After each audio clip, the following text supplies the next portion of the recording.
Good evening, guys. I'm just here to show you a simple trick how to fix your broken trolling motor remote control cord. Seems to be a very common problem that happens to the Motorguide trolling motor remotes. The pin breaks off and then you've got your cable, or rather your lanyard, unusable. So what I did, right, it's very simple, and believe it or not, all it takes is a pair of shoelace, or just one shoelace really. I bought this from my local Kmart store in Australia, so you might have something similar, Target or something.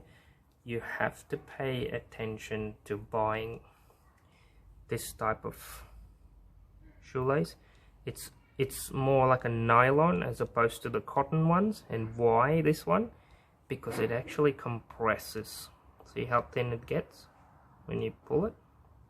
Compresses a lot. It's really soft and compresses. Like, look, that's thin as. Okay, so that's very important. You need to get a shoelace that does that, and it's only a couple of Australian dollars, so you know, cheap. Next thing I did, take those 4 screws out and open it.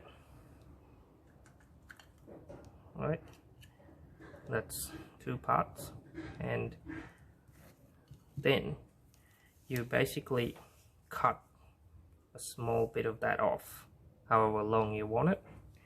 Here's one that I've already done. There you go, and that's threaded into the Motorguide loop. Put 2 knots at the end of it, like that. That's just so it doesn't pull out from the casing.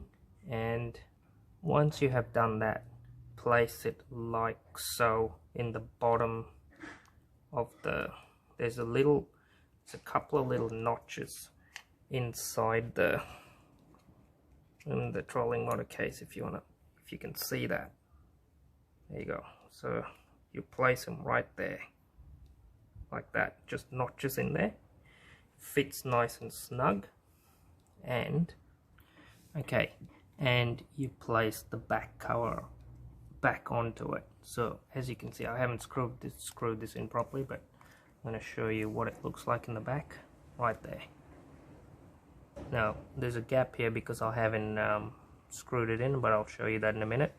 Pay attention to this grey rubber seal, weatherproof seal. That's what stops water from getting into your remote control.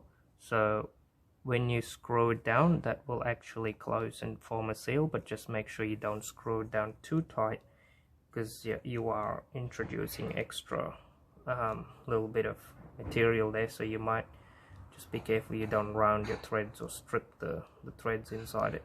So bear with me and I'll show you what it looks like when it's been screwed in. Give me a second. Okay, here is the finished product. The screws are in, as you can see, and yeah, you can see that there's not much there. It's sealed. It's fairly decently sealed, and that's it. It's these things. I've had it like this for over a year and a half maybe. And yeah, you retain full use of the lanyard. So hopefully that's going to help somebody fix their remote cheap without having to go through putting resin or things like that, or super glue or whatever you want to use. But yeah, I wish you all the best.